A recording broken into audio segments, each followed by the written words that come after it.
thank you very much for coming on to the podcast. I'm excited to talk about, training for health, training for longevity today, because it is, I guess, like anytime people hear health or longevity, it is very ambiguous to a lot of people, because I think still there is a lot of probably too much information that people get from just bodybuilders and, and to a degree strength athletes, because they typically tend to be the loudest as well as some of the most extreme voices online. And, people, like, they see maybe a kind of visually striking physique and they're like, okay, that person must be like the epitome of health, whether that's an influencer or a bodybuilder.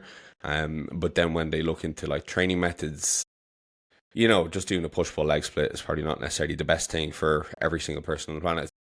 It's going to improve every aspect of their health. Like when I say like training for health, training for longevity, like what do you think of? Like, where's your mind go to when I say that? Yeah, well, you're right. It can be a pretty ambiguous thing.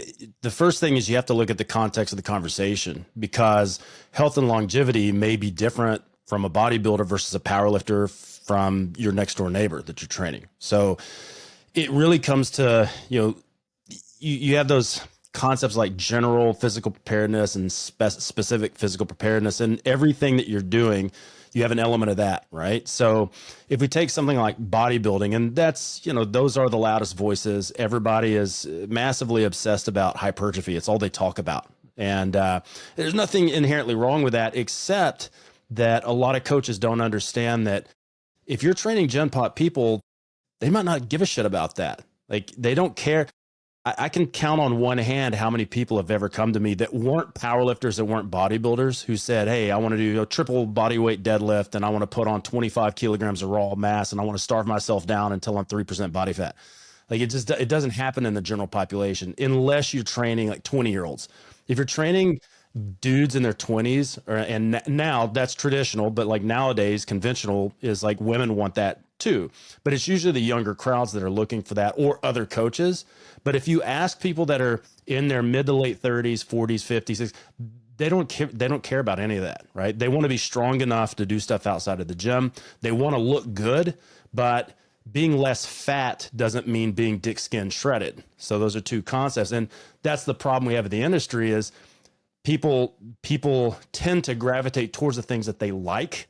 So it's like, yeah, I want to be dick skin lean. Yeah, I want big, massive pecs. And that's all they study. And so then they're training people who don't care about that stuff, but they're taking those techniques and that mentality and then serving on a platter for people who they're not looking for that, right? It's almost like it's not like a nefarious thing. People just don't know any better, right? So if you went and bought a car and there was a car you had in mind and there was a specific color of car that you wanted, and this is your dream car, and you showed up and they had a model that was similar, but not the car you wanted, and it was in a completely different color, and they sold you that, you wouldn't be really happy with that. So it's like, what we need to get better at doing is listening to people and saying, hey, my Gen Pop clients want longevity. They want to be out of pain. They want to be able to, they want anti-aging. They want to age gracefully. They want to improve stuff. They're using the gym to improve life outside of the gym. So we have to reframe our mentality around what they actually are asking us to do for them and what they need, right? Because if you're a bodybuilder, you think everybody needs to bodybuild. And I would say, if you take the extreme muscle mass and extreme leanness out of bodybuilding, that's a really good model for Gen Pop. But I wouldn't say like conventional bodybuilding is not the perfect model for Gen Pop. 70s and 80s bodybuilding, where they actually still used movements, not just muscle centric stuff, and not trying to squeeze every motor unit in 6 sarcomeres in your biceps out in every workout. Like bodybuilders, it's a highly specifically general sport. Put tension on the muscle, rest and grow. That's it. But if we're talking about longevity for normal people, they want to move better, right? So you see a lot of bodybuilders, aesthetically, they look amazing. Like externally, they look great. Internally, they're a compensation fucking asymmetrical mess. And do you know, like you bodybuild, right? And you know a lot of bodybuilders. How many bodybuilders do you know that go, man, I feel great all the fucking time? Not that many. Not that many, especially it's definitely powerlifters as well. Powerlifters are always Oh complaining yeah. about some type of ailment or injury, or spending about 30 minutes before their training session with like some big metal device fucking mashing the quads. Rolling a big heavy device, just trying to get limber enough to do something. But that's also stuff we don't talk about. That stuff, right? We talk about drug use and we talk about what you need to do to get there, but nobody talks about all the aches and pains you get and the cost of doing business for that. And if you were to ask a Gen Pop client, okay, would you want to put on 15 kilos of muscle and you want to put 100 kilos on your squat?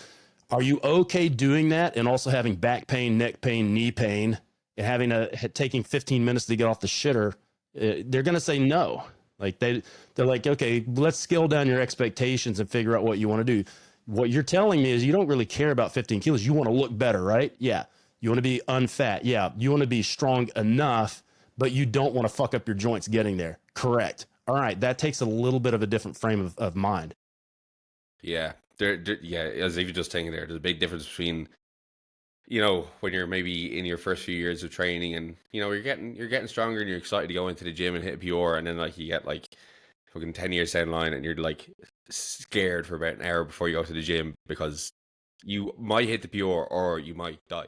and like, Yeah. it's like, you don't talk about that too much. And it's like, does the general population person want to just be like nervous that they might snap themselves in half before they go to the gym? Most of the time, anytime you get like an inquiry form from somebody who has like a more kind of like general goal, and it could be like, related to improving their health and, improving longevity, is like, I don't want to get injured. I want to reduce my chance of injury. It's like, you can't completely prevent it, but at the same time, there's definitely going to be some stuff, definitely ways to train, which could potentially increase the risk of that happening. Striving for top end 1RMs and striving for like, definitely in the like sub 3 rep range is definitely a kind of area where Yeah. something pop up more. Yeah, because I was actually thinking when you sent me the questions you want to talk about, the topics you want to talk about, I was thinking about like, because people get so much conflicting information. It's like, all right, so stretching doesn't reduce injury and this doesn't reduce injury, and there's no such thing as perfect technique. If you're doing perfect technique, you're not hitting your potential. But then it's like, okay, if we had to wager, and I said, all right, use really good technique, like super technique, and not get too trashy with your lifts most of the time, or fuck it, just full send it no matter how you get the bar up. Which one would you bet on to be the one that would cause you an injury eventually? Probably lifting like trash. It's like people who lift like trash, they tend to their ego lifting and they're not patient. It's like, you're going to get that PR at some point. Like, what's the difference of taking another 8 weeks versus like full sending it right now and then blowing out your knee? Yeah, I think like with the technique thing, I think one of the maybe misconceptions people have is like that. Say for example, something like on a squat, a set of 10, like 8 of those reps will look pretty much the exact same, and then maybe 2 of the reps will look slightly different. But like the range of difference when you get good at squatting is minuscule, right? It's just like maybe slight deviation, maybe your knee kind of caved in a tiny bit, maybe your hips shot back a tiny bit, like just as you're kind of getting closer to like the top end. The big difference is if from rep number 1 to rep number 10 there's wide variations in how that looks, then that's probably something that needs to be addressed through a variation or regression or something like that. Because I think sometimes when people think of like perfect technique, good technique, sometimes that also kind of limit them from maybe getting to a place where they're actually getting more kind of effective sets or worthwhile sets in, and it kind of gets them into this bubble of, I need to strip it back, I need to reduce the weight to like make this quote unquote perfect, but then it's like perfect technique but maybe not stimulating them to like, they've got the range of motion, they've got the joint mobility, they've access to like those range of motion, but they're just not getting strength benefit because maybe they're not lifting heavy enough, maybe they're not training close enough to failure to get hypertrophy benefit. And I think that's where some people fall down on the technique side of things. Yeah. I think so. What I usually tell clients is we have an acceptable deviation from technique, and that's also going to be dependent on what we're doing. So if it's a beginner, they get stimulation just from walking into the gym. Like they don't even have to do that much. Just walking in the gym and doing a set, even at a high RIR, they're going to grow. Now, at some point, as you become more advanced and your training age goes up, you're going to have to go, you need more stimulus. So you're going to have to go a little closer and a little closer. But the difference is with a beginner, if something goes sideways, they usually can't recover. So if they get too far off and they do a junky rep, the next rep gets a little more junky, then a little more junky. And the next thing you know, the bar falls off their back. So it's like, okay, let's create a percentage range here. So when you feel one rep that feels significantly different than the other ones, we're done. Once you become more advanced, you go, okay, you got 2 or 3 grindy reps that you can go through before technique is going to really fall down, because the more advanced you get, you can stay in the pocket better. Like that's the thing, like they have less fear of the lifting. And when they stop in a movement or they slow down, they can usually grind it up without getting too far out. So that's the way I'll usually do it. So like, something I learned from Andre Benoit was like, you get one shitty rep, like, but not too shitty. Like you don't want to hit 10 reps and that 11th one is just all over the place. Okay, we're done by that point. Because the goal is to get, as close to failure as possible. And to me, it's as close to technical failure. So, people talk about task failure and all this other, they come up with all these new terms. I just say technical failure. Be stuck in the moment of your lift. Don't worry about what I'm doing. Worry about what you're doing. Feel the lift. How does it feel? How's the speed? How does your foot pressure feel? How do you feel in space and time? And I try to get them more conscious of getting an understanding of spatial awareness and where their body is and what the weight feels like. So then when they feel a rep that's a little off, okay, I think that's it. All right, cool. Because we can always add another set. If we need to get another stimulatory rep, we can add another set. Or like, let's say it's a back squat. Maybe we just use that for general strength, general hypertrophy, but we're going to follow that off with maybe some hack squats where you have some external stabilization. You can full send it on that, and you're not likely to get hurt unless something like a catastrophic accident happens, and then throw on a leg extension. So now you have like kind of a good global strength movement, general strength movement of a back squat, something like that. Now you go to a machine movement where you have more stabilization. You can full send it to complete failure, even beyond, and then you tidy it off with some knee extension, and that's a pretty solid workout. Yeah, I guess like one thing I want to kind of ask you about as well is like, I guess the process before we get under the bar, right? So I guess like my approach to warm has always been pretty short and quick, efficient I call it. So I've always pretty much just like came into the gym. If I had to do any kind of movement prep, like say for example, if I felt my hips are tight, I might do some like single leg RDLs, hip airplanes to kind of get some access into internal external rotation. But it's not that I just get underneath the bar and like start with 20 kilos or bodyweight squat 20 kilos and just work my way up. However, I do quite often find that for a lot of people that approach doesn't work all that well, especially if they are kind of maybe having a job where they're like sedentary throughout the day, they're not moving all that much, and definitely for the people who are just like new to training, and like I've been training since I've been 15, so that could very much be all I need to really kind of perform well. But for somebody who's just kind of starting off in the gym, like or kind of like our average individual who's walking in, what type of things would you be considering for that person before they get like underneath a squat bar? Yeah, so there's a lot. The first thing, are you actually warm? So is it 5 a.m. and you just woke up and you had a coffee and a shit and then got in the car and drove to the gym? Probably a good idea to get warm. So maybe get on a treadmill or get on a cross trainer and go for like 10 or 15 minutes and just try to get a little bit of a sweat. Like don't try to turn it into a marathon, but just get the joints, just get everything, the muscles warm and ready. The second thing is, if we get under the bar, let's get under the bar. I basically use the movements as their own warm-ups. So get under the bar with just the bar and see how that feels, or get under the bar with like 50% of your first work set. See how it feels. If it doesn't feel good, then we're probably going to do something else. So this is where stretching can actually help, even though people go, oh, you can't stretch before you train. Well, if you can't get into the position for the movement, then it's either, well, we do a different movement or we find a way to get into position. So if you're like married to the idea of doing whatever exercise it is and you can't get there, well, maybe we can do something that's going to help increase range of motion.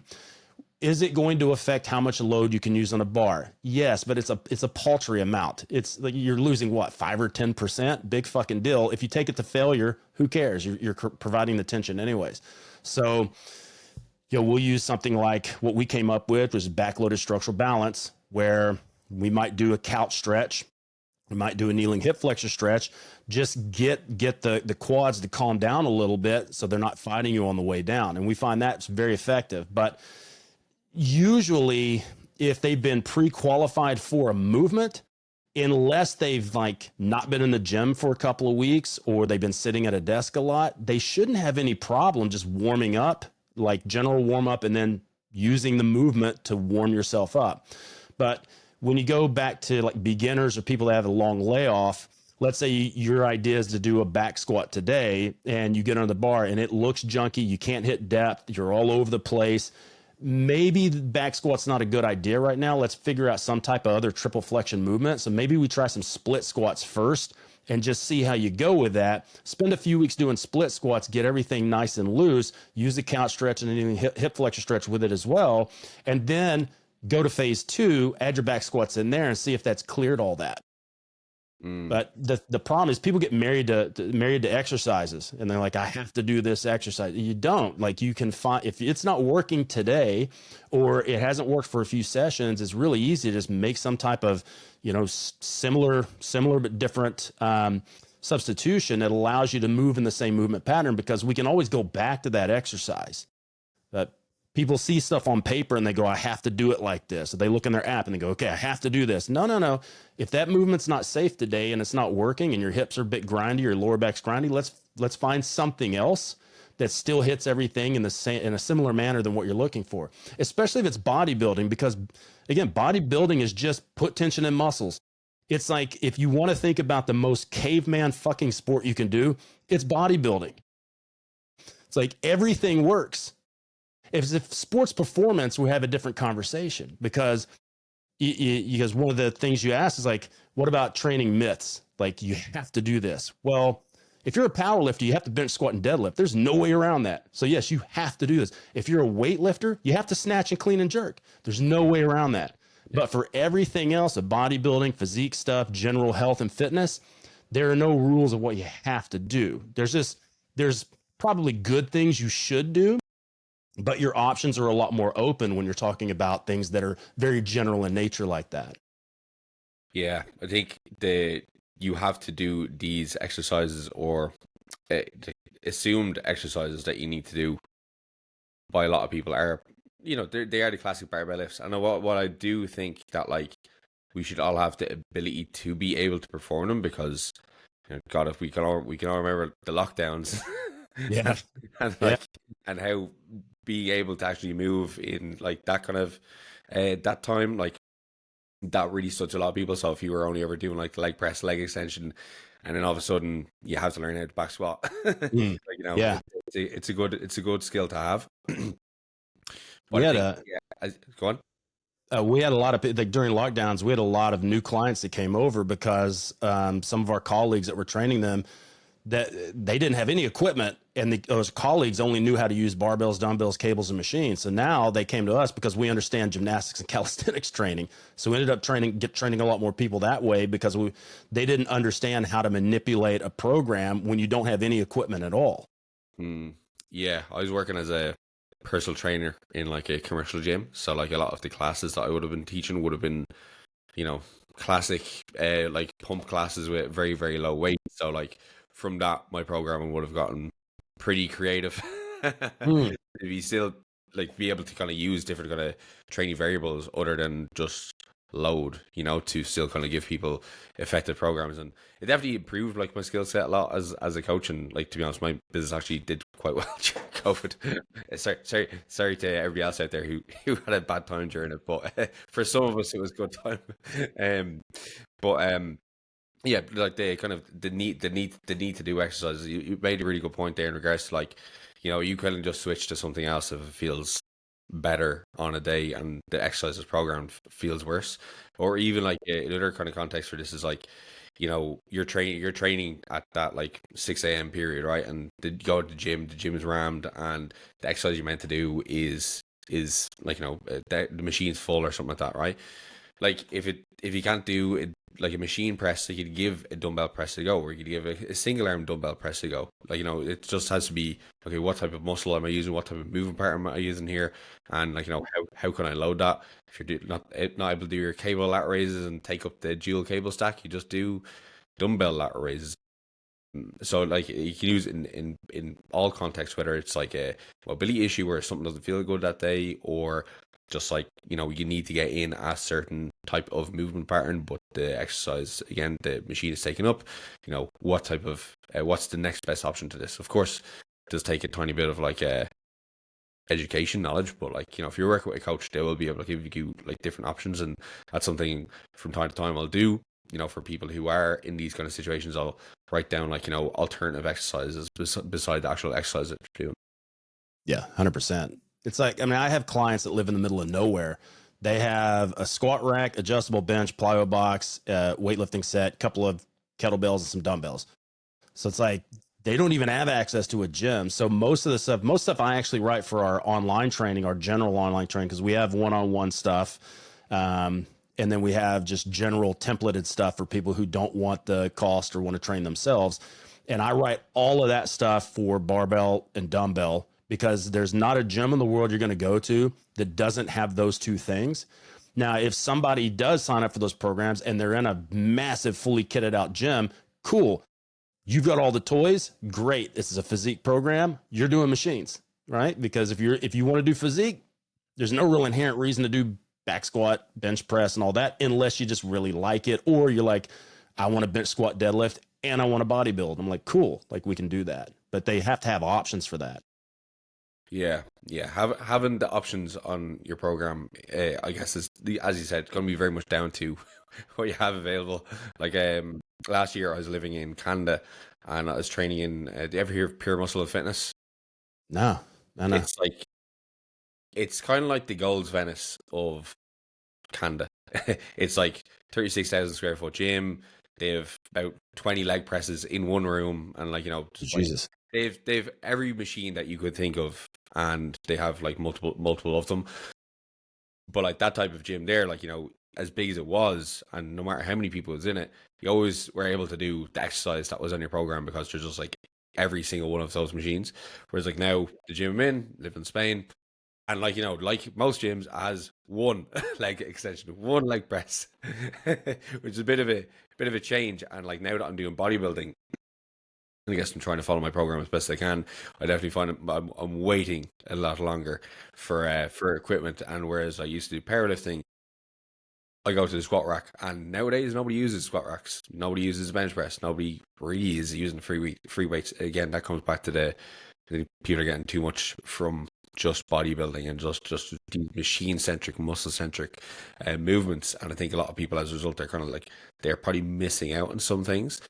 But that's like definitely one thing that I used to always really appreciate about doing the powerlifting training, is that like you could go anywhere in the world and I don't have to worry about like, not having the leg extension with this certain resistance profile that I will use, because then I can track my progressive overload or whatever like that, right? I guess like one thing with being able to do a lot of the barbell lifts too is I find there's a good cross transfer to your ability to push harder on machine-based movements, or like other movements too. I think it allows you to kind of access a different level of intensity that definitely, when you go over to a leg press, just feels a lot easier. It doesn't matter if it's the same RPE. RPE 10 in the squat feels different to an RPE 10 on a leg press. I'm a big believer in like everything has its place, and everybody's on a different part of their journey. So I always tell young guys, look, I know it's like in vogue to use machines and barbell stuff's out of vogue, but I would plead with you to start with the barbells, dumbbells, start with 3-dimensional based movement before you move the machines, and just build just a raw, massive piece of flesh. Then go to the machines after that, or then use machines for things you simply can't get out of free weights, so like a leg curl. like not a lot of people are going to rep out glute ham raise, and they're not going to rep out Nordics. So it's like, okay, seated leg curl, lying leg curl, standing leg curl, kneeling leg curl. Those are all good because they're easier to scale that. So there's some things that are just going to be way better with a machine because you can't really train them effectively with your body. But when you're looking at bodybuilding, it's an aesthetic sport. So it's just as much art as it is science. So if you were a sculptor and you were hired to build something out of a piece of granite. First thing you get is a big piece of granite. Well, where do you get that? Well, you get it from a granite quarry. What do? They use dynamite and bulldozers and shit to blast out a big piece of rock. Use the big shit for a few years to just get a big, raw, nasty, like 70s power builder body. Then start chipping away, and you get your chisels out and start chipping it away with the machine stuff. And the other thing with the machines is if you have injuries, machines are a good choice because you can stabilize, especially if it's a stability or a joint issue. You can almost always set up a machine to work around that. But the problem with that is people will just constantly try to work around their issues. They won't try to fix their issues. And then all of a sudden they get on that machine. Last week it was fine. Now they hurt in any position of that machine. So they try to find a different machine, and they keep working around things until they run out of options. And then they can't lift at all. And I see this all the time. I was talking to one of my coaches this morning with a client that just came on for customized training. And he's the same thing. He just did a lot of bro stuff. And now his shoulder's all jacked up. His knee's all jacked up. And he's run out of options. He goes, I can't do anything with his shoulder or this knee. We're like, okay, you're going to have to fix it now or you're going to fix it later. It's a lot easier to fix it like preemptively and not get to that point where you've now run out of a lot of options. Mm. With rehab stuff like that, right, where you do have to fix something, and like whether it is like your hip, shoulder, whatever, back. I guess like a lot of people, especially who are maybe kind of more average trainees, they without seeing a physio, they might just think I should just just take time off the gym, wait for it to heal. And sometimes then when they're doing rehab, a lot of people just poorly rehab injuries because they just don't implement the rehab work either consistently or they don't do it properly. So I guess like if you have a client who's working with you and they kind of they have something happen in their lower back, for example, right, very very common thing to happen. They're doing a deadlift and all of a sudden they just feel something go, and you need to kind of factor in some type of rehab process. Maybe this is going to linger around for like the last 2 weeks, so just kind of like leaving the area to just chill out hasn't really kind of helped. How are you kind of factoring in some type of work into the program to kind of ensure that they are doing it and making sure that it's not boring? Yeah. Oh man. And I've got another story from this morning. Same guy, right? So we're looking at his progress pictures or his first initial pictures.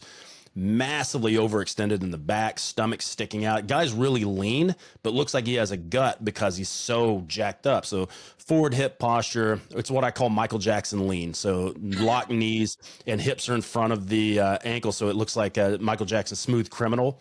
And then the ribs are posteriorly rotated and they're leaning back from the thorax.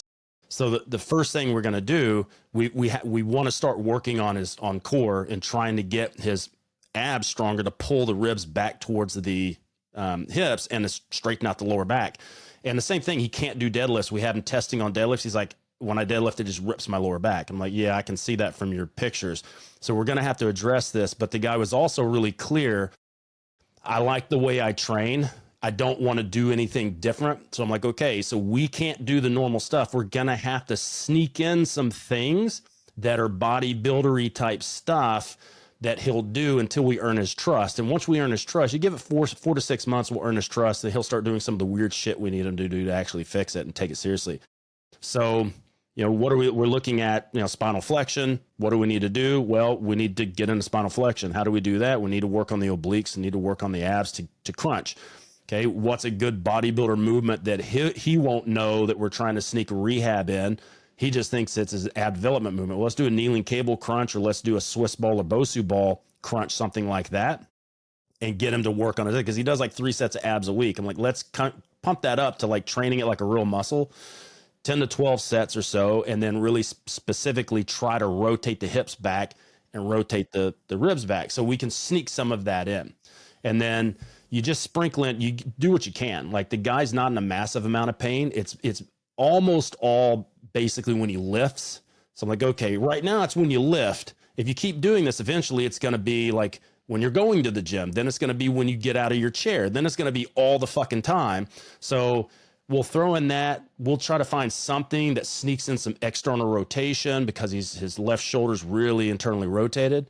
So, well, this is a type of guy, like you're not going to see a lot of bodybuilders wanting to do external rotation work. So let's work on something like a L lateral raise to external rotation or face pull to external rotation. Those are all normal exercises. So we try to sprinkle in things that are very familiar, but then we don't tell them we're trying to fix this stuff until it starts feeling better. When he goes, oh, my left shoulder is actually getting an external rotation. It feels good. Yeah, that's that exercise. Oh, that was a rehab exercise I gave you, but I hit it inside of a bodybuilding exercise, right? So you just try to, I don't want to say manipulate, but that's kind of what it is, right? Because we gave him lower trap raises and external, there's no way he's going to fucking do that stuff. So some people will, some people won't. So you just kind of have to, hide your veggies inside of a protein shake for them. It's a good analogy there. Yeah, like I think like when personal trainers are learning maybe more so about like this side of things initially, they'll just like hear like the McGill big three, and like that's like just your recipe to give to somebody who has back pain, and just tell them to just do that for like maybe 10 days or something like that, and then come back in the gym and we can get you deadlifting again. But like as you said there, I guess looking at number one how they are actually lifting, and then as you're saying there from like the progress pictures, like seeing how they're just standing. I guess that kind of issue that Michael Jackson criminal physique, that's a very common one. Like I guess like the more people I've worked with over the years, like there's like two big common things I see all the time when people are training is like, number one, they can't hinge. They just can't hinge effectively. They just don't know how to use their hips. It's all like lower back movement. And then as well, like when it comes to if they're squatting, like they just have immense trouble hitting depth. And so much of that comes from that type of posture where they don't know how to control their midsection. They don't know how to, obviously they've never thought about moving their bleeding pelvis or moving their rib cage. And then once you kind of start to bring this into the equation, they're like, once you get them to learn how to actually kind of keep those areas stacked, a lot of the issues start to resolve. And I guess it is just like one of those overlooked aspects, right? Because I don't know why it's overlooked, to be honest. I guess it's complicated. It requires a little bit more kind of like digging to kind of get into. Well, you get a lot of conflicting information, right? So you go in the physio world and they go, oh, you don't need to worry about anterior pelvic rotation and back extension and all this stuff. Just learn how to move correctly. I'm like, well, it's not really that helpful. Like I get what you're saying with this, and I get some of it's neurological. Well, most of it's neurological, but there could be things like prior acute injuries or long-term chronic injuries that are locking them into this position. It could be that something's in pain, like they may have a disc herniation that's creating a movement to get away from the site of pain. It could be a lot of stuff, right? But normally when I see those types of issues, you're going to see, if we're going to use like an anterior pelvic tilt or anterior pelvic rotation, you're going to see that from a standing position, they're already in some hip flexion. They just stand in hip flexion a little bit, even like 5 or 10 degrees, sometimes 15. That's automatically going to destroy their depth because anterior rotation drives internal rotation. If you have internal rotation and you don't have that space, when you go down to the bottom, you're going to run out of room. And then so something has to rotate, but you can't rotate where the normal places are. So other things have to rotate. So you have to start to posteriorly rotate the hips early. Then that runs out. And then you have to flex the lower back in order to get posterior rotation to get the hips out of the way of the femurs. So like there's a lot of shit going on, but people will argue this and say static posture doesn't matter. And I'm like, of course it does. If you have a fucked up static posture, it's not going to get any better when you get under a bar, right? So if someone can't fully extend the hips and they're locked into some slight hip flexion, putting a bar on your back is not going to reinforce extension. It's probably going to push them forward anteriorly and create more flexion, which is going to fuck up their depth. So we're going to have to massively modify the movement to allow them to get their femurs out of the way, or we're going to have to add a heel elevation. We're going to have to modify something to get them there, or we can do all that and we can try to fix it. Yeah. But people will argue with this stuff left and right. And like, I'm telling you, because I've seen it a bazillion times, if your static posture is fucked, everything else is going to get fucked. Your dynamic posture is going to be fucked too.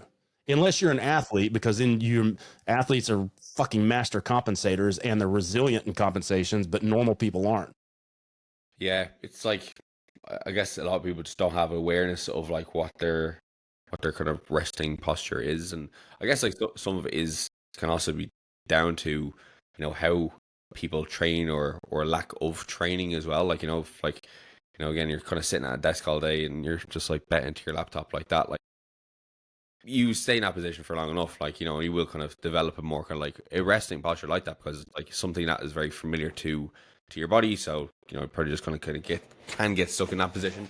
And I think then as well, like, if you're the classic guy who just wants to come into the gym and, like, get in shape, a lot of guys, if they don't have like any kind of guidance coming into it, what's their kind of first thing they're going to be doing? They're sitting like this all day, and then they're like, okay, I'm going to go in and do chest, I'm going to do bench press, and then they're just like in this like forward position, and they don't know how to like retract their shoulder blades or anything like that, and all of a sudden they're just like stuck in that position. They're training that position, they're spending that entire day in the position, and all the while their back muscles are so underdeveloped.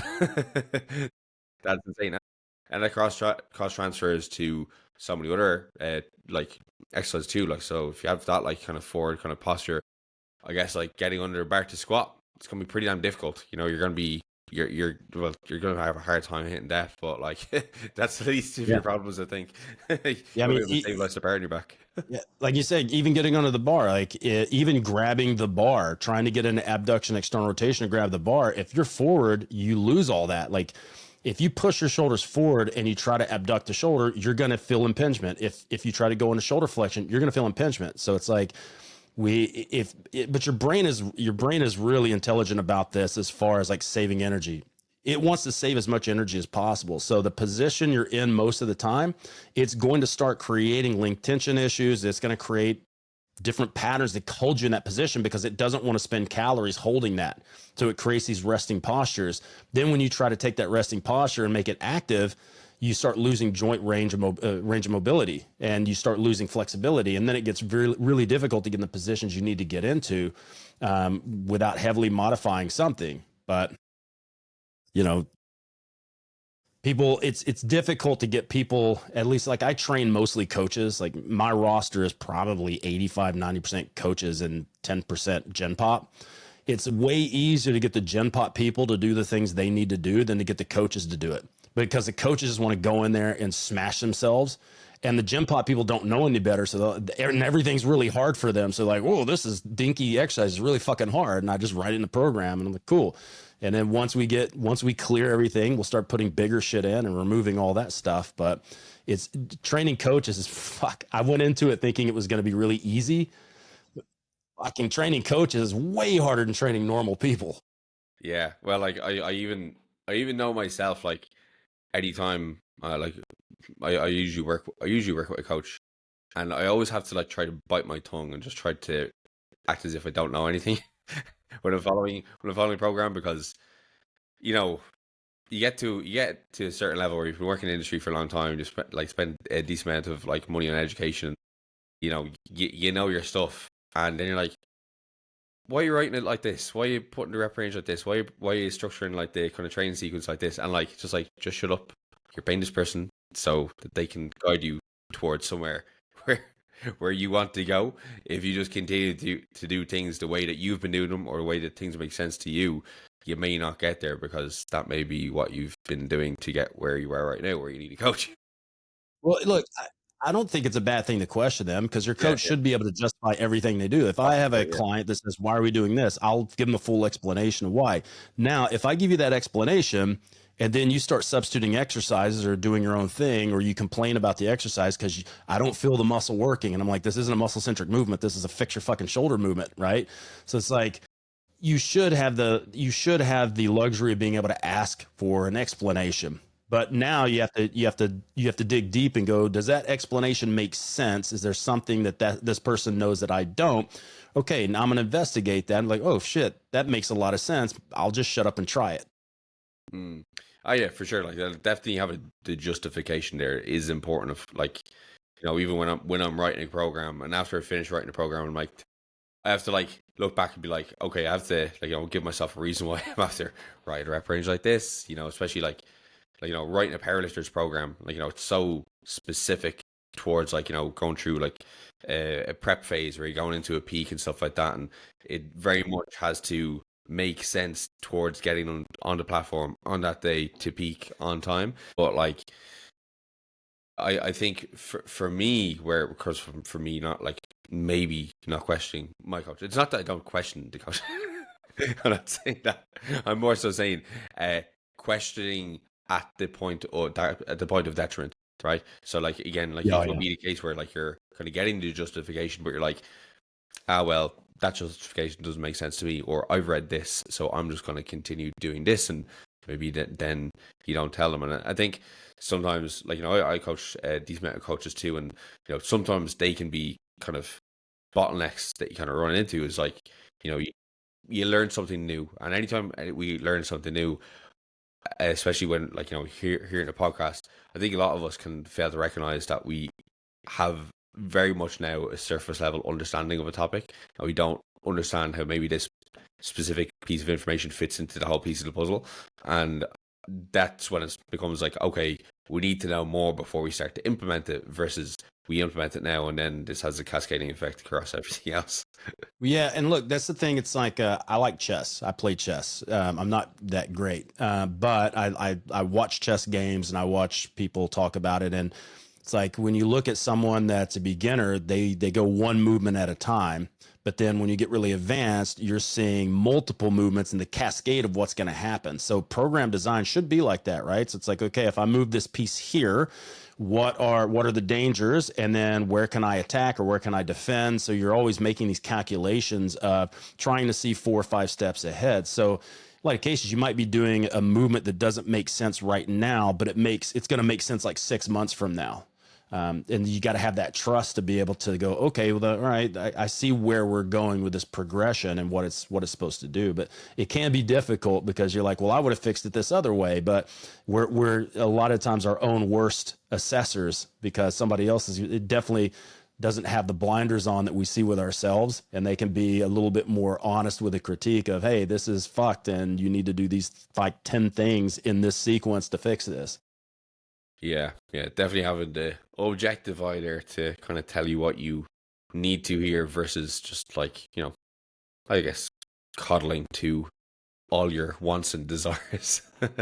I guess like a question for you here, because I do want to kind of move on to the cardio stuff, is like, what would you say are some underrated movements that people could do it, incorporating into the program outright, that you don't really see people doing within the gym, but maybe have a decent proportion of your clients having done that movement at some point? I mean, this is going to sound weird, but I get my clients to do a lot of weightlifting movements, a lot of Olympic weightlifting movements, and not that they're going to do the full movements, but we do a lot of things like tall muscle snatches, a lot of Cuban presses, Cuban rotations, clean rotation, stuff like that. And I find those really helpful. I use a lot of gymnastic stuff too, like dislocates and various weighted shoulder extension, shoulder flexion stuff. So, but like most of my demographic, I don't really train a lot of bodybuilders anymore. Because I'm a problem solver, and with bodybuilding, there's not really that many problems to solve unless there's like an injury or a niggle or something like that. Because most of it's pretty straightforward. Like, add tension, eat a lot, sleep a lot. Okay, starve yourself, keep lifting. Manage your fatigue and tension. But like with Gen Pop, they have so many different issues, from being sedentary and messing themselves up, or lifting improperly and messing themselves up. So there's a lot more mental masturbation and gymnastics that have to go into play. So I use a lot of stuff that I learned from Coach Christopher Sommer at Gymnastic Bodies. We use a lot of stretching in the workout, which people tell you is a no-no. But like I said, sometimes that's the way to get people into position. I do Olympic weightlifting, so I have them do some of those. Because I see the difference that makes with things like shoulder function, and even like deadlifting. Like, most people will do conventional deadlift, or they'll do what they think is conventional, but it's really like a round back deadlift from the floor. They're doing like a round back Romanian from the floor. But I don't see a lot of people, except for Olympic lifters, still doing a clean deadlift and a snatch deadlift, where it's kind of a lower hip. And I find for a lot of back issues, that fixes, if you put your ego to the side, reduce the weight, and learn how to clean and snatch deadlift properly, that fixes a lot of fucking back problems. But the issue is a lot of people want to add more weight to the bar, even when it doesn't really make sense for their goals. They're just trying to see how much they can lift. They end up biasing the hamstrings. They don't have good, strong hips, and they end up with FAIs or anterior impingement in their hips. They end up with lower back issues. They end up with neck issues and upper back stuff. So like I use a lot of old school shit that you wouldn't really see because a lot of the younger trainers don't study physical culture history. There's a lot of really cool older movements that are really good that, yeah, you don't really see anymore. Yeah, that speaks to experience of the game. I'm being a student of the game, because I could definitely do it kind of looking into more of that stuff. So I might kind of pick your brain after we finish up the call for some resources which I could look into. It's funny because like there's a lot of movements that people they're doing right now, and they'll think that they made up a movement and they'll attach their name to it or whatever, and then I'll go pull out like Bill Pearl's Keys to the Inner Universe, which has a massive amount of exercises in it. It's old school book, and I'll open it up and I'll find the exercise they're doing, and I'm like, hey, we've had this exercise for fucking 40 years. Like I don't know why it's new now, but there's a lot of stuff. That's an excellent book. If any coaches, Bill Pearl's Keys to the Inner Universe, that's an excellent book and has tons of old school exercises in it. Yeah, again, it's one of those things when you exist in the bodybuilding world, the powerlifting world, you don't hear too much about like other kind of ways, and like even something you mentioned there with like, you know, the stretching being bad for performance or stuff like that. Like I think like there is a couple of studies, God, maybe 10, like up to 10 years ago now, which they did very much like extreme stretching. So like, you know, you're having people stretch for like 60 seconds up to like 3 minutes, and that's just not how most people stretch. You know, most people stretching are probably going to go up to 30 seconds or something like that, especially if they're looking to like improve range of motion on an exercise or at a joint. So, you know, naturally enough, you hold any type of stretch for like 60 seconds, 3 minutes, you probably will feel as if you can't produce as much. Like, See, and that's the key to backload structural balance, because the purpose is to try to inhibit the muscle so it allows you to get in a better position. But then if you want to look at producing power, probably not a good idea, because in a lot of those studies, they did a long stretch on like quads and hip flexors, and then they would immediately do a vertical jump. Of course, power. But what they mainly saw was it reduced power production, not really strength. So if you did, and there's an easy way to get around that anyway. So if you did some static stretching, or I prefer PNF stretching, because you get an immediate improvement in range of motion. So often I'll blend those two together depending on what I'm doing. So we might do 3 to 5 PNF stretches to see how far we can get range of motion. We might hold it for a static stretch just to kind of sink it in, and then we'll go train. But you can easily get over that by just following it up with some ballistic or dynamic stretching, right? So just, let's say you stretched out your hip flexors and your quads with like a couch stretch and the kneeling hip flexor stretch. Go do some leg swings. It'll ramp your nervous system back up, and you're probably not going to see any noticeable reduction. And most people training aren't strong enough to see a reduction anyways. Yeah, very true. You think Mary Muffin Top's not going to notice a 2 kilo difference on her fucking squat? Like, it's not going to happen. Nor will she really care, I guess. If you're an elite level powerlifter, I wouldn't do a fucking Bikram yoga class and then go try to squat and deadlift. Yeah. I think like that, probably some of the only people on the planet who probably would give a shit about not being able to lift the extra 2.5 kilos are probably powerlifters, and they would make a 2,200 character Instagram post after explaining all the reasons why they're way down the thing. All right, so I want to kind of move with the cardio, because again, this is, you know, I think cardio is getting a lot more popular now. I don't know if high rocks is a thing in Australia, but it's getting there. Yeah. It's very remember, I go to Europe a lot, so I know a lot about high rocks now. Yeah. So like high rocks is like, you know, getting huge now, and I think I think it obviously has a lower barrier to entry than like CrossFit did, because like a lot of people just were probably fucking themselves up from doing the Olympic lifts and not being taught correctly how to do them. Whereas obviously high rocks is a Mhm. lot more kind of like, just in general cardio. It's kind of like a circuit class that's like, designed to be pretty like to be a lot harder or more advanced. But I think as a result, a lot more people are getting into cardio. Probably still the powerlifting world, definitely, that's anything over 8 reps, I guess. And then bodybuilding, bodybuilders I think can be quite good for cardio, but for the average person, like how would they start to kind of factor cardio into their week? Because I think as you're kind of keeping on the kind of health and longevity aspect, like we probably should have a balance of cardiovascular work as well as strength training work, because you know we need our heart, we need our brain, and our heart health and cellular function. Like that kind of dictates a lot of the outcomes that we're going to get from other kind of endeavors.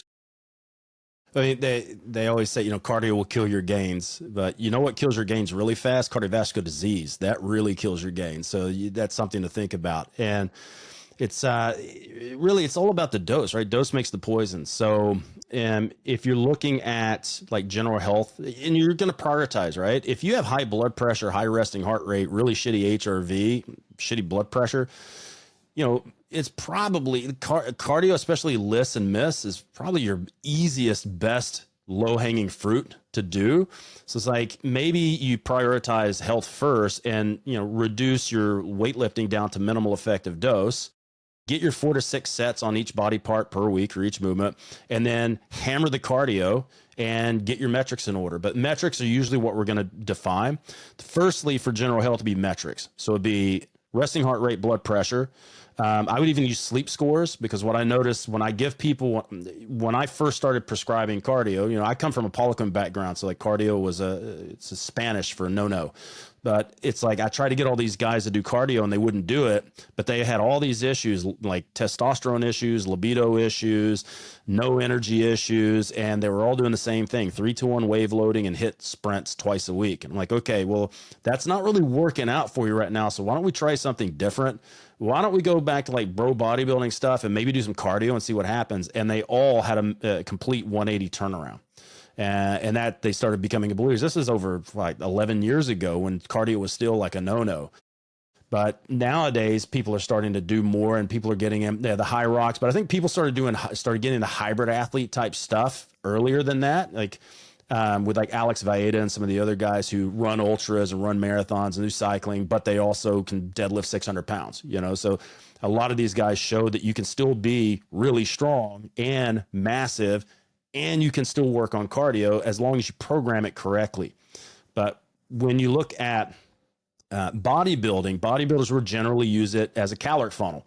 Like, I want to do more cardio so I don't have to starve myself as much. And then some people will actually need cardio to get lean. Like girls, a lot of girls, like smaller women, there's this, how much are you going to cut out of your diet? You can only cut so much out until cardio makes more sense, right? Or people that don't want to make a massive deficit, then they can use cardio as part of that deficit.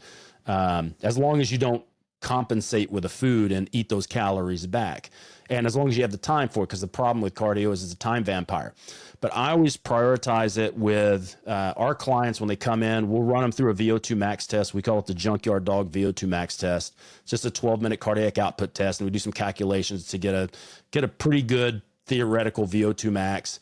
We'll also look at some of the numbers, can give us an idea of whether they're prioritizing more anaerobic or aerobic pathways. So then we can dial in the cardio that way, because some people don't actually need anaerobic in order to get the aerobic system up. Most people need to focus on the aerobic stuff first. If we have a massively overweight client, we can't put them in HIIT intervals, even though HIIT intervals are good. Like they can barely walk without huffing and puffing and having joint pain. So it's like we have to find the activities. So those are some of the decisions I'm thinking about, the questions I'm thinking about when I give them cardiovascular work. And we're always thinking adaptation first, caloric funnel secondarily to that. We should never just use cardio as a caloric funnel. It should be, at least not initially. Initially, it's like, okay, do we need some cardiovascular adaptations? If so, how do we do that? We give them cardiovascular prescription. Later, like especially for a bodybuilder, we might be ramping up cardio to act as that caloric funnel. But most people just use that as a caloric funnel full stop, and they don't think about the fact that there's all these really cool things that are happening physiologically by getting in better shape and pumping up your VO2 max. Mm. I guess I want to circle back to kind of two things there, right? So you talked about the metrics, likes of rest and heart rate, blood pressure, like sleep scores, HRV. What would be some kind of good targets for people to aim for on those? And then the following question after that is like, when you talk about cardiovascular adaptations, like what are these adaptations? Like what's happening that's like maybe like on a cellular level or like, to your heart, brain, these kind of things. All right. So first, let's talk about like the numbers, right? So it's pretty generally accepted now 120 over 80 for your blood pressure. If you're below that, you don't want to be massively below that, but that's kind of a good set point. So it's like, I hate to say like the golden number. The golden number, at least based on the research I've seen, is I think it's 115 over 75 or something, over 70. That's a pretty good. But if you can get below 120 over 80, you're pretty sweet with that. You don't want to get too low. So like there are people that will come in that have really low blood pressure, especially like women, especially like sedentary women, that, okay, they probably the aerobic might not be great because their blood pressure is always too low. So we might actually use something like strongman or strongwoman work up front, like some type of loaded carries, prowler pushes, pulls, and we'll use weightlifting to bring their blood pressure back up to try to normalize that, plus nutritional stuff. But 120 over 80 is what you're looking at. Then with resting heart rate, I like it to be in the 50s. If we can get it if we can get it at least under 62, I'm pretty happy with that. The literature, the best literature I've found says that optimal heart rate for people in shape is 45. Now, that is not an easy number to hit. That takes way more work than most normal people are going to want to do. And then the thing is, like, you're prioritizing. Most people, the priority probably should be lifting weights with cardio as like a side health hustle. So to do the amount of cardio and stress reduction or stress management you would need to get your heart rate to 45, it's just not practical, even though that seems to be optimal for longevity, at least for what we know right now. But I've seen usually the best, easiest way, if you can get under 62, preferably in the high 50s, you're doing really well. And man, people sleep better that way. They sleep like champions. They have way less stress. They have more resilience to stress. If they have a stress episode, they don't tend to skyrocket their blood pressure, their heart rate from that. HRV can be finicky because it depends on like what measuring scoring system and what technology you're using. So I don't really use HRV that much anymore, just because you don't know what people are using. They're using an Apple Watch, they're using Elite HRV, they're using a Garmin, Fitbit. It can be all over the place. If people have those, then I'll work with that. But each of those systems have slightly different numbers you're looking at. But the easiest ones to understand is resting heart rate and blood pressure. That's super easy to understand, right? Now, some of the physiologic effects you get, more angiogenesis, meaning you're building more capillaries, you get more blood flow. That's going to be helpful for basically reducing blood pressure and moving blood around the body. Also for fat loss, because one of the problems with fat, especially in stubborn areas, is just simply getting blood flow there to get the fat out, right? And to get nutrients back in.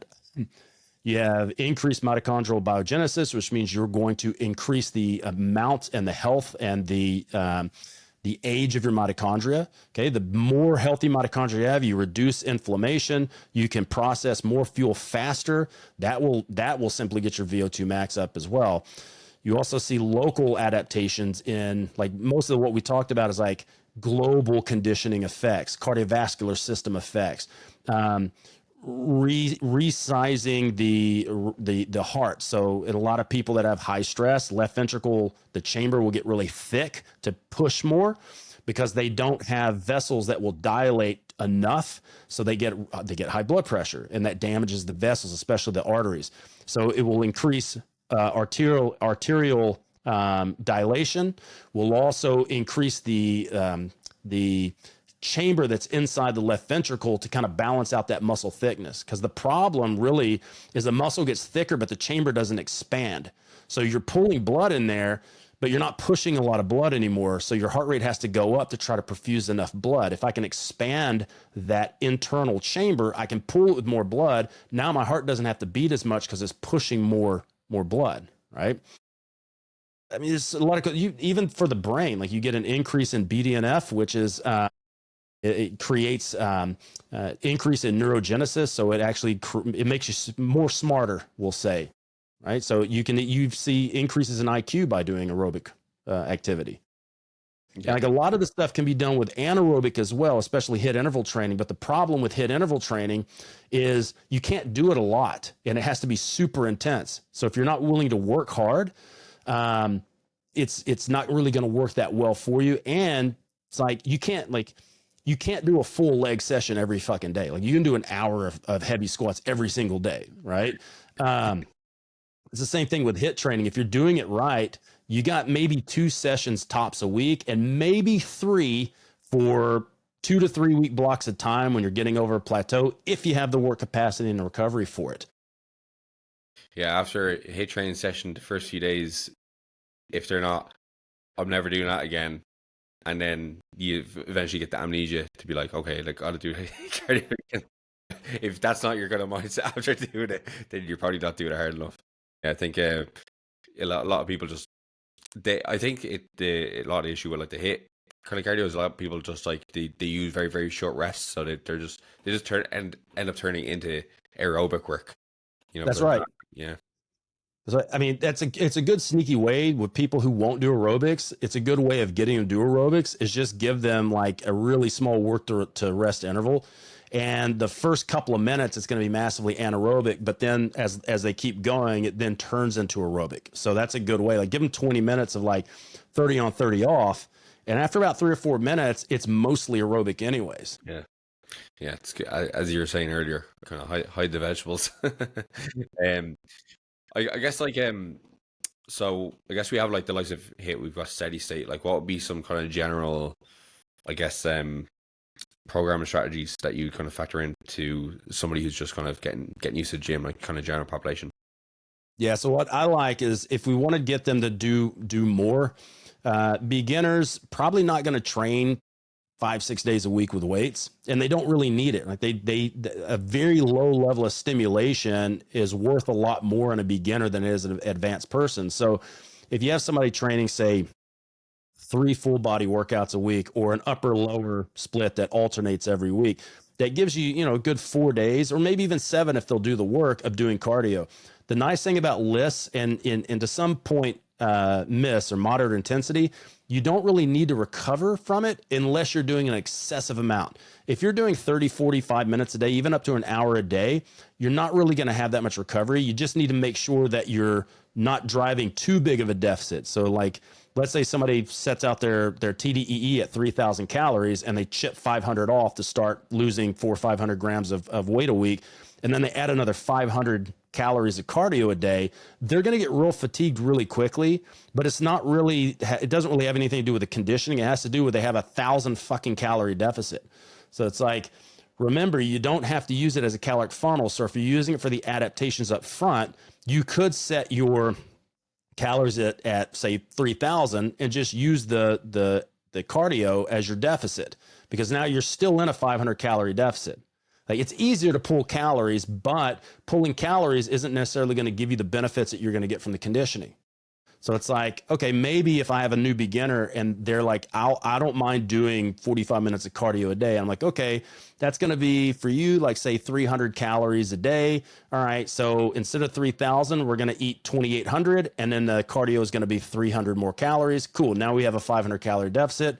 And we get all the cool beneficial effects of increasing endurance and increasing cardiovascular capacity.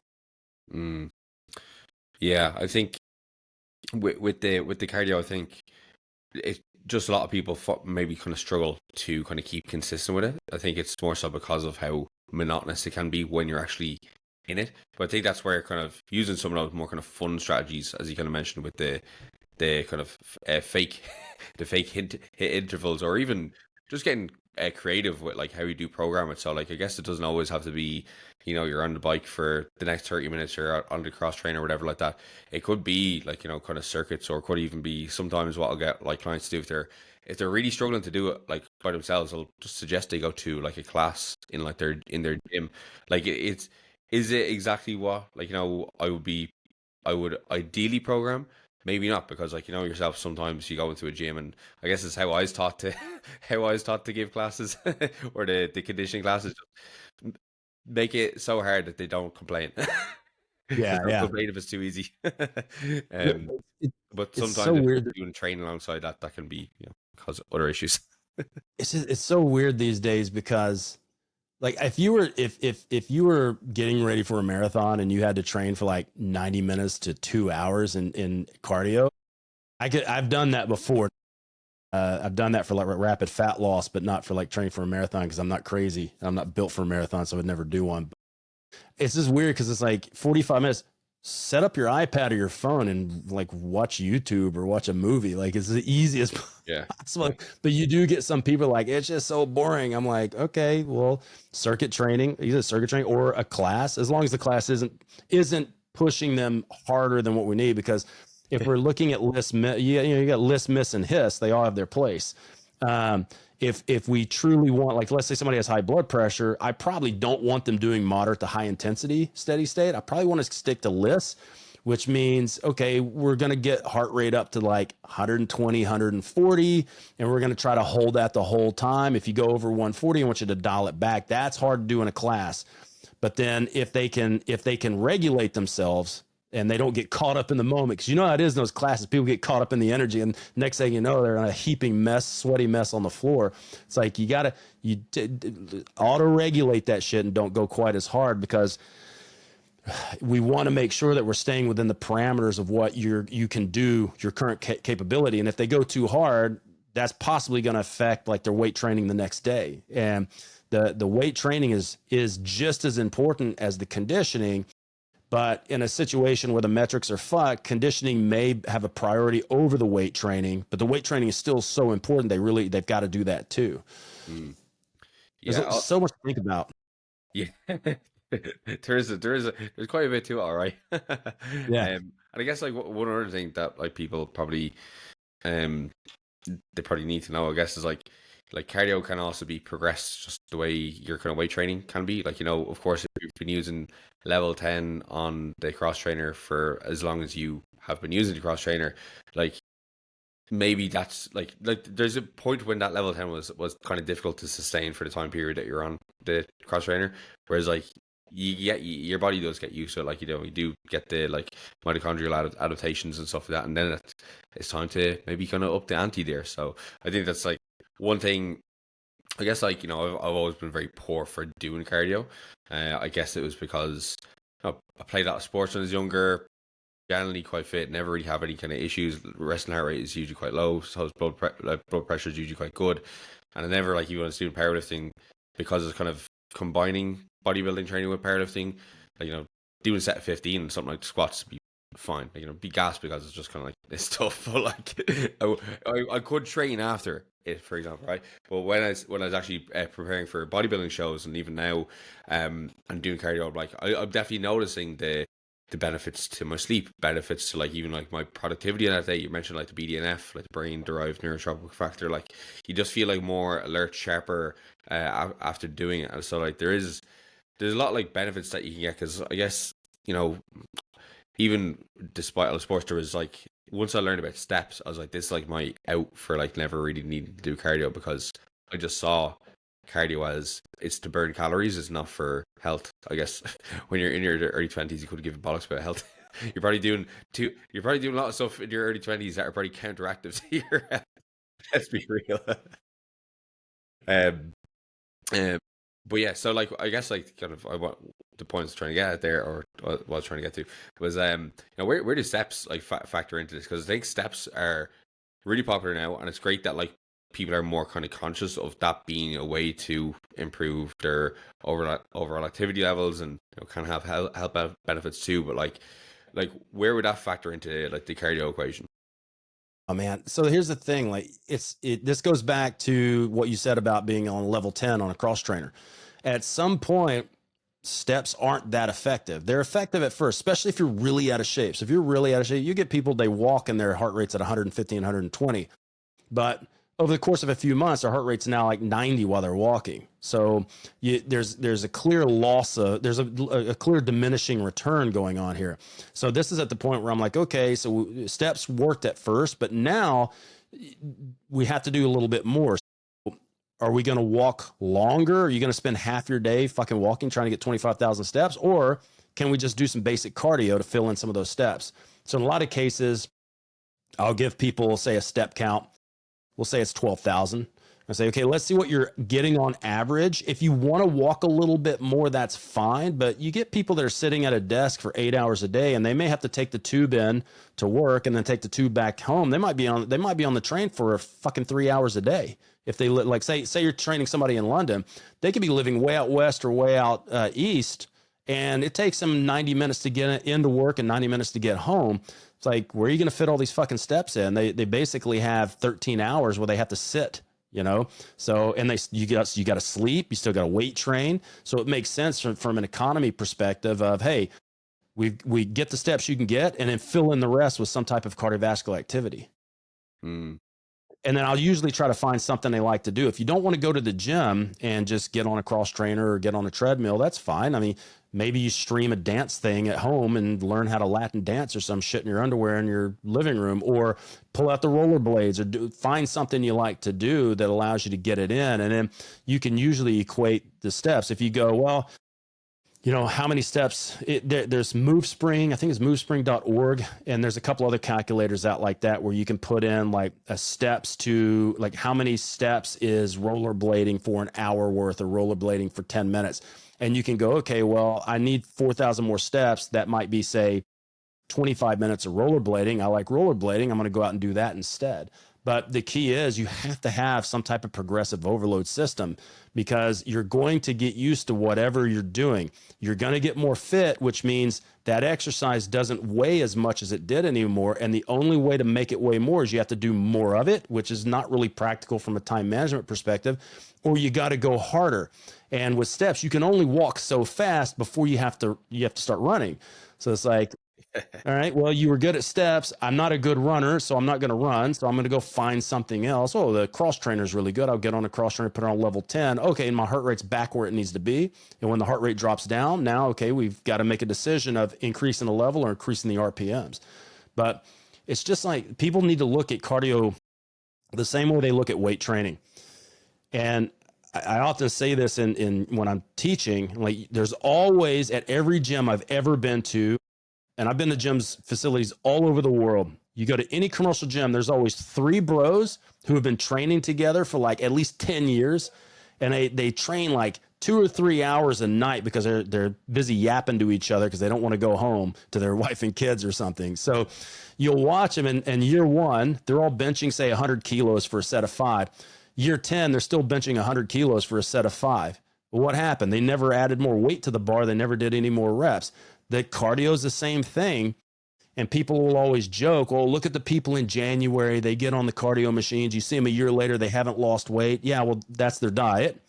And they haven't changed because they've done 3% elevation at 6 kilometers an hour, and they've never done anything more. It's like you're so used to that, you have to create a bigger stimulus that weighs more. Yeah, I think one thing that like is so fascinating about the body, and I guess it's like, you know, your body's always trying to fight your efforts when it does come to training, is like your body's ability to adapt.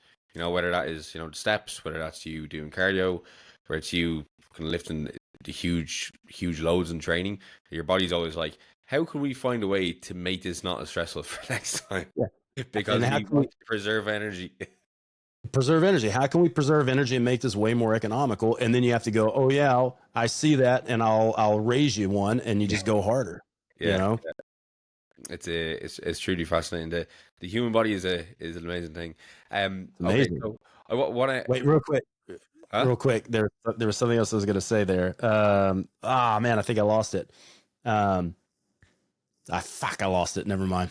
It'll come back. It was good too. Maybe I'll Shit. say something to that.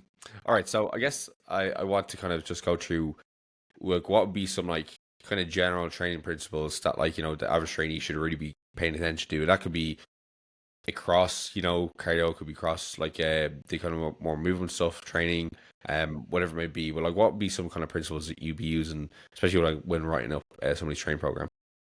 Yeah. So, all right. So the first thing is like you want to, when you're writing a training program, you have to look at things from both a balanced and imbalanced perspective. So if somebody's balanced, you can write a balanced program. If somebody's not balanced, you may need an imbalanced program to fix an imbalanced issue. So that's one of the things. So be realistic with what you're trying to do. Like you said, guys, International Bench Press and Biceps Day on every Monday, or guys, I've seen guys when they start, I did this when I started, bench press and barbell curl like Monday, Wednesday, and Friday and hardly train your legs. So it's like you need to prioritize what needs to grow or what needs to get stronger. That's the first thing. And then everything else comes down to exercise selection. So making sure that you're pre-qualified to do a movement and you can do it. And if you're not, find a regressive, progressive model or an index.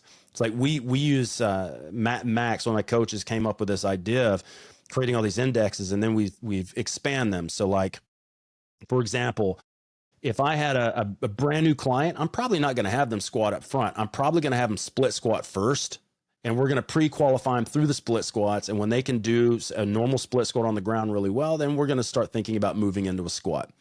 Or we may even think about a Bulgarian split squat first and then move them into a squat. Because to me, a Bulgarian split squat doesn't belong in the split squat index. It belongs in the single leg squat index, because that's basically what it is, right? Split squat is more forward and backwards, and Bulgarian's more vertical, right? So it makes sense to put it in there. So it's like, let's see what you can do on split squat, and we do it on the ground and they don't have the range of motion. Okay, let's put this on a range of motion index. The front foot elevated split squat is a regression from the split squat on the range of motion index, right? Because it reduces the amount of range of motion you need, and it also reduces some of the loading on that front leg. Okay. So we start with front foot elevated, and when we clear that and we can get to the ground, that looks good. Then we might go to a slight heel elevate or slight rear leg elevation, and we might go to a Bulgarian. And then cool, we've done say 4 to 6 months of split squats. Everything feels good. Everything looks good. Let's start squatting now. So don't think you need to jump into these big movements, because if you can't do the big movement correctly, there's always a unilateral or a machine or something else that you can use to prep you for that big movement. Now you look at like loadability indexes, the split squat, the regression of loadability is a rear foot elevated. The progression is a front foot elevated. So it's backwards, because if you can load a front foot elevated way more than a split squat. So you have to be very direct with your programming of what is the outcome of what we're doing. What are we trying to get out of this workout? What are we trying to get out of this week? What are we trying to get out of this training block? And how does that match with the next thing we have planned and the next thing, so that we get compounded interest through all of these training phases? So in a lot of cases, like I teach program design, go to the end first. What's your end goal? Because if you know your end goal, like say it's peaking for powerlifting meet, you already know what you're going to do in that last block of training. You're going to have a deload, you're going to have a recovery, you're going to get meet prep. And now what do you need to do in the phase before that? Probably want to do some maximal strength. What do you want to do in the phase before that? And you work your way back through all the strength qualities. So the thing that kills me is people going, they just wing it at the gym. Like I tell people you can exercise or you can train. And they go, well, isn't training exercise? No. Exercise, you've got no plan. You have no outcome. Training is outcome based. I have a goal in mind or multiple goals, and I'm going to program and train to hit those goals. So even before you start writing a program, you have to have that in sight. Like if you're going to go into the gym and spend 4 or 5 hours a week, and you're also going to tidy up your nutrition and your lifestyle, what are you trying to get out of it? Like if you don't have a goal, why are you exercising? Like you can do any exercise after that. Go run a fucking marathon, do whatever you want. Like it doesn't make any sense. If we're going to train, we're going to train. Right. Yeah. Another one is don't get married. Sorry, you go on. You're on a roll. On a roll. Yeah. Another thing is don't get married to exercises. Like there are times where there are exercises that you have to do. If it's sports, there are certain exercises you're going to have to do, especially if it's a barbell type of sport. You're in a CrossFit, you know you're going to have barbells. If you're in a powerlifting meet, if you're in a weightlifting meet, you know you're going to have that. It's like high rocks.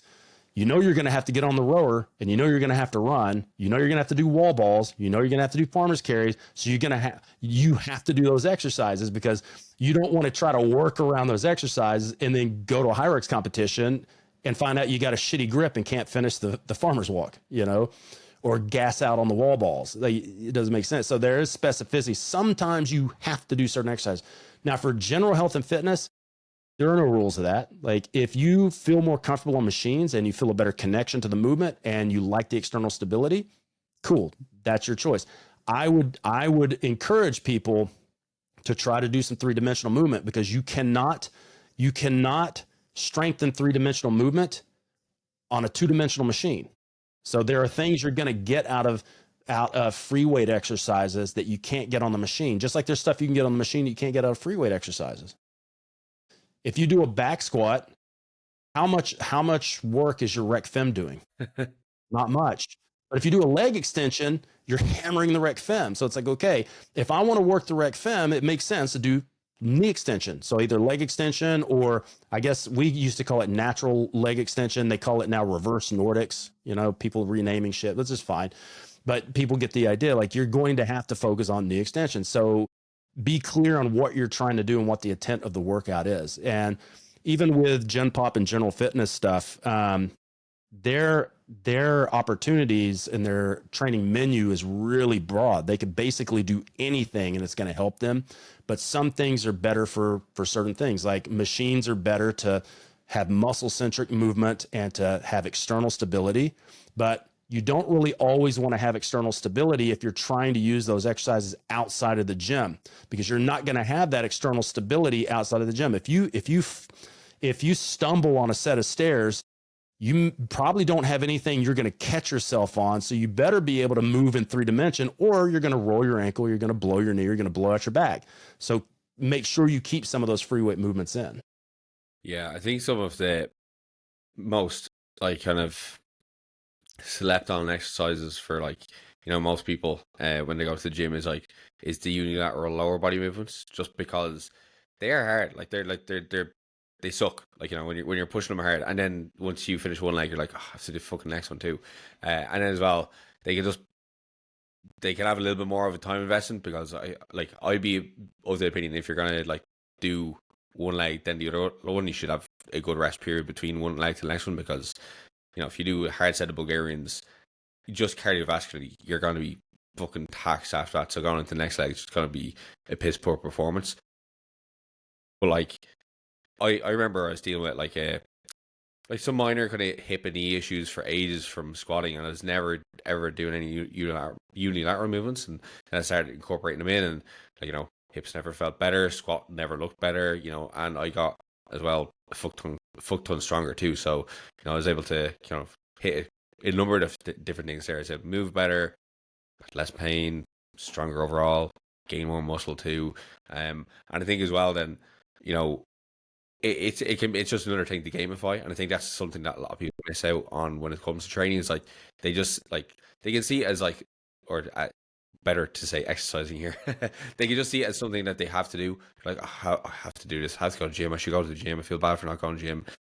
And I think a lot of us will do better if we do try to see it as a game, and a game that we can get better at. And just like if you just use the numbers of the bar, I can go up to the 30s on my split squats, or the 40s or the 50s. I can finish the dumbbell rack, and that itself can make it a little bit more pleasant to do the activity, which in the moment is not too pleasant, because anything you're going to do in life is going to be unpleasant. Anything worthwhile you're going to do in life is going to be unpleasant while you're doing it until you get bored.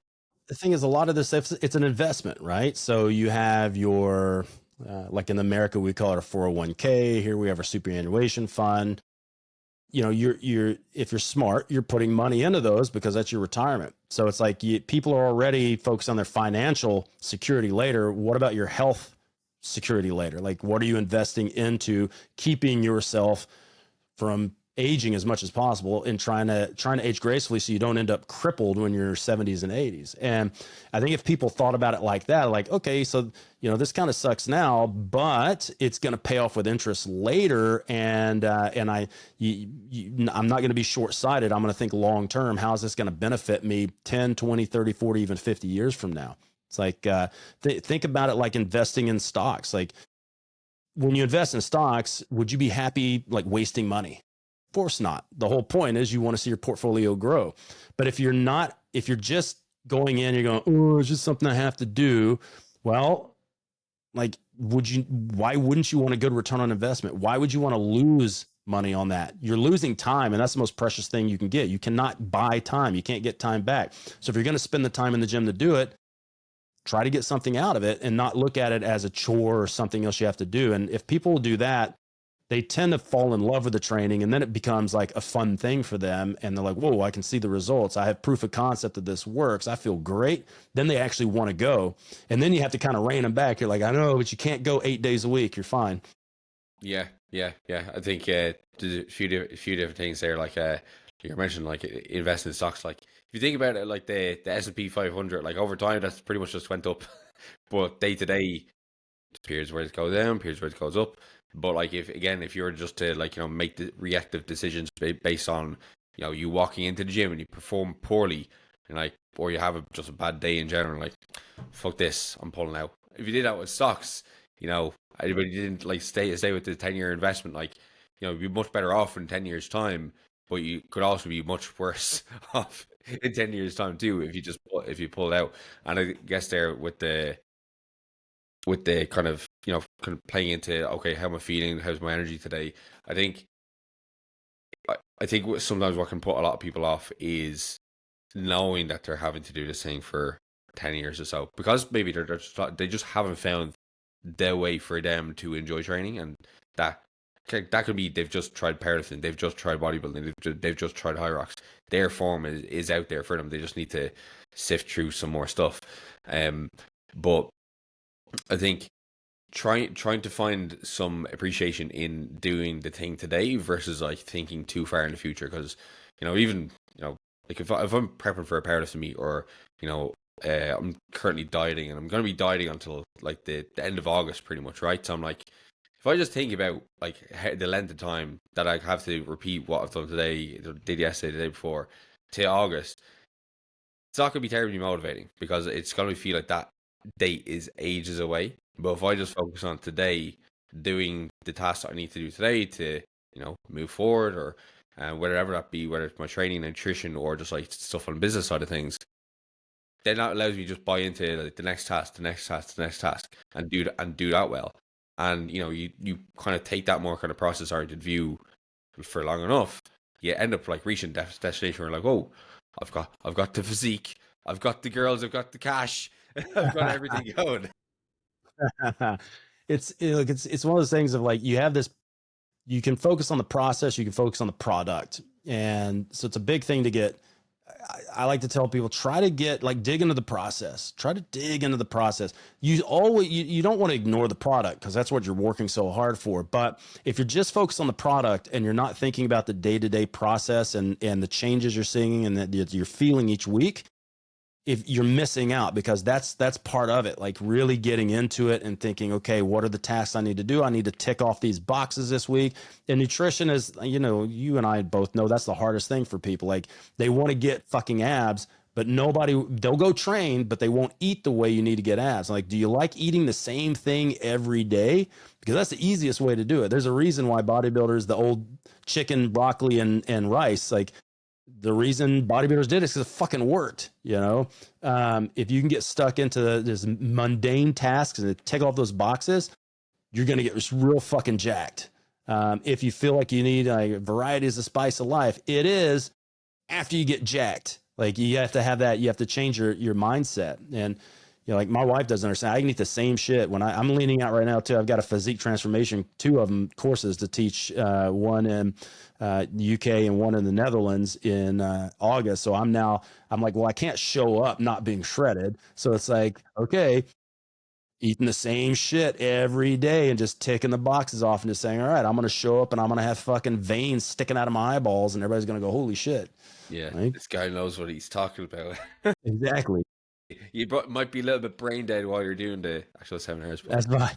I just plan that plan a refeed the week before. Yeah. Look, it's been amazing talking to you, and I think this is going to be a podcast which a lot of people are going to get a lot of use from. Do you have any words of wisdom that you'd like to leave to listeners with before we wrap up? Oh, the words of wisdom. Fuck, I'm the last person. I'm the most irresponsible person with the worst fucking life advice. Don't eat. Give some fucking of your yellow snow. life advice. Look both ways before you cross the street. Come to my seminar in the Netherlands and do mushrooms with me. How about that? That sounds like a good time, to be fair. So yeah, you mentioned so you have a UK seminar and you have one in the Netherlands. When are they coming up? The UK one is, I think, the second week in August. That sold out in a little over 24 hours. The one in Netherlands is like the last weekend of August, I think. Like, it's all on our social media and on our website. So if anybody wants to look at that, there's still some spots open in the Netherlands, but that's going to be, it's a little bit different approach on physique transformation. It's more about fat loss than just purely physique transformation, because we're going to go through the different phases of what somebody should be doing when they're morbidly obese for fat loss versus getting dick skin lean, because people need to understand, like, fundamentally it's the same process, but there are things you can do that speeds up the process at each 3 levels of, like, morbidly overweight, average body fat, and then very lean levels, because physiology changes quite drastically between those. So we're going to teach all of that stuff, the biochemistry and the physiology behind it, and then the tactics you would use with 3 different sets of client that you get. Okay. So yeah, fairly comprehensive. Because I guess, yeah, there's going to be a lot of people who, I think that there's a transformation category in a lot of, like, bodybuilding shows now, like the of Christian Guzman's, like, summer shredding, like they have, like, transformation categories, and they can be, obviously some people's, like, just complete lifetime goals, but they can, like, I've worked with a few kind of clients who've been, like, pretty obese, and I've been able to get them to certain levels, but getting them to shredded, whether they wanted to be or not, like, it's a different story, because, like, you have to want to get there. But, like, I think, yeah, kind of getting to that next step is definitely probably going to be a little bit more of a challenge, and, like, especially with people who've been in that position. A lot of people revert when they have been that fat before. So I guess even getting to that place is is a win. Well, like, you're talking about the cardio thing earlier. It's like, even the choice of cardio you do can change drastically from being overweight to being super lean for reasons of, fat transport and oxidation and things like that. So, like, if you look at somebody who's super obese, like, they're not going to be able to do HIIT training, and they don't actually need to, because the really nice thing about HIIT training is it helps increase lipolysis, helps increase the breakdown of fat from the cell. Well, really overweight people don't have that problem. They actually have a problem with oxidation, which is mitochondrial based. So they have a really easy time getting fat into the bloodstream. They have a hard time getting rid of it. When you get super lean, you have the opposite issue, because you don't have a lot of fat left. So the standard list miss stuff can work, but in a lot of cases you get highly resistant to breaking down the fat. So this is where some type of mixed modality, like La McDonald's stubborn fat loss approach, works really well, where you might do some HIIT intervals, then rest for 10 minutes, and then do your steady state cardio. So that's the type of stuff we'll be teaching. But we're going to teach, like, the actual biochemistry and the physiology behind of what's happening. Unreal. And you also have some nutritional kind of stuff. Sorry, not nutritional, other educational material to plug as well, don't you? With your business. Oh yeah, we do. We have a program design course, which we've got like 600 coaches that have done that. That's been going on for many years. We're constantly, like, upgrading it here and there. We have hypertension course for reducing blood pressure, and do's and don'ts for that. That's a massive course. I think it's like a 15-hour course, and it's really inexpensive. And it's a really important course. It hasn't really sold as well as our other courses, which is frankly disappointing, because coaches are commanding people's health, and they're trying to be the captain of the ship. It's like, fuck, guys, there's a lot of people out there with high blood pressure, and a lot of coaches aren't even diagnosing this. They're not taking any assessments for this, which is like the easiest possible thing to do is to get a $100 blood pressure cuff, take their blood pressure, and then go, they've got 150 over 100. That might be important of changing the way I'm going to program for them, so that I don't make it worse. We have Foundations of Nutrition course we've done, which is kind of like a biochemistry, physiology, and nutrition course for understanding how we make energy, how we break stuff down. And then we go in like the biochemistry of protein, carbs, and fats to kind of clear up a lot of the confusion over like, when is a keto diet, when might be a better diet, or when is all the carb diet may be better. So we do that. And hopefully after I get done with these in-person courses, I'm going to do secondary courses of that where I'm breaking down the macros. So I'm going to do a massive one on protein and go into like specific amino acid therapy and all kinds of crazy shit. And then we'll do one for fatty acid therapies and all that. Like, it's going to get pretty nuts when I finally get down to writing those. Yeah. there's a lot of work ahead of you. Yes. Always a lot of work. Not enough time. All right, Luke, really appreciate your time. I will leave all of that information in the description. Your Instagram handle, where can people find you there? Muscle Nerds _education.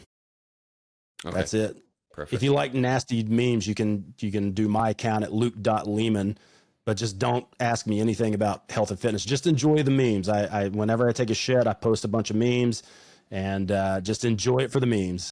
Yeah, well, I would recommend the meme account. All right, yeah, thank you very much for coming on, Luke. I will leave everything in the description as I mentioned. If you did enjoy the podcast, make sure to go over to Luke's account, Muscle Nerds Education. Give all of them a follow. If you're a coach and you want to upscale and learn more, definitely take a look at some of the courses if you can afford to go to, whether it's time availability or monetarily, to go to any of the seminars, do. And if you did enjoy the podcast, make sure to leave a rating review on the podcast platform you're listening on. And I'll catch you next week.